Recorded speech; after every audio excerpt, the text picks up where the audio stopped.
Praise the Lord. 1 ദിനവൃത്താന്ത പുസ്തകം 3-ാം അധ്യായം 1 മുതൽ 24 വരെയുള്ള തിരുവചനങ്ങൾ.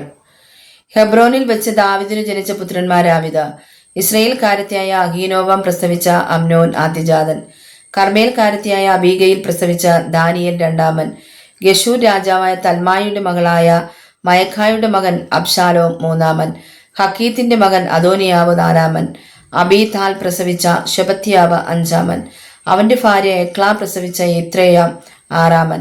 ഈ 6 പേരും അവന് ഹെബ്രോനിൽ വെച്ച് ജനിച്ചു. അവിടെ അവൻ 7 സംവത്സരവും 6 മാസവും വാണു. യെരൂശലേമിൽ അവൻ 33 സംവത്സരം വാണു. യെരൂശലേമിൽ വെച്ച് അവന് ജനിച്ചവരാവിത്: അമ്മീയേലിന്റെ മകളായ ബത്ശൂബ പ്രസവിച്ച ഷിമയ, ശോബാബ്, നാഥാൻ, ശലോമോൻ എന്നീ 4 പേരും, ഇബ്ഹാർ, എലീശാമ, എലീഫേലത്ത്, നോഹഗ്, നേഫഗ്, യാഫിയ, എലീശാമ, എല്യാദ, എലീഫേലത്ത് എന്നീ 9 പേരും.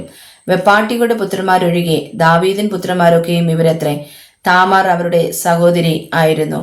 ശലോമോന്റെ മകൻ രഗബയാം, അവന്റെ മകൻ അബിയാവ്, അവന്റെ മകൻ ആസ, അവന്റെ മകൻ യഹോശാഫാത്ത്, അവന്റെ മകൻ യഹോരാം, അവന്റെ മകൻ അഹസ്യാവ്, അവന്റെ മകൻ യോവാസ്, അവന്റെ മകൻ അമസ്യാവ്, അവന്റെ മകൻ അസര്യാവ്, അവന്റെ മകൻ യോദ്ധാം, അവന്റെ മകൻ ആഹാസ്, അവന്റെ മകൻ ഹിസ്കിയാവ്, അവന്റെ മകൻ മനശ്ശെ, അവന്റെ മകൻ ആമോൻ, അവന്റെ മകൻ യോസിയാവ്.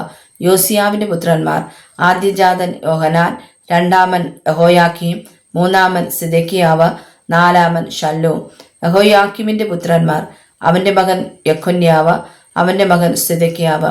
ബദ്ധനായ യെഖൊന്യാവിന്റെ പുത്രന്മാർ: അവന്റെ മകൻ ഷെയൽത്തിയേൽ, മൽക്കീന, പെദായാവ്, സെനസർ, യെക്കമ്യാവ്, ഗോശാമ, നെദബ്യാവ്. പെദായാവിന്റെ മക്കൾ ശെരുബാബേൽ, ഷിമയി.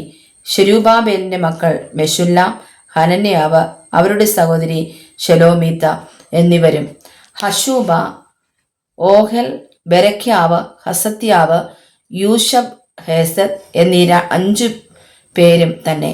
ഹനന്യാവിന്റെ മക്കൾ പെലത്യാവ്, ഷെമയ്യാവ്. രഫായാവിന്റെ മക്കൾ അർനാന്റെ മക്കൾ, ഓബദ്യാവിന്റെ മക്കൾ ശെഖന്യാവിന്റെ മക്കൾ, ശെഖന്യാവിന്റെ മക്കൾ ഷെമയ്യാവ്, ഷെമയ്യാവിന്റെ മക്കൾ ഹത്യൂഷ്, ഈഹാൽ, ബാരിഖ്, നേര്യാവ്, ഷാബാദ്. ഇങ്ങനെ 6 പേർ.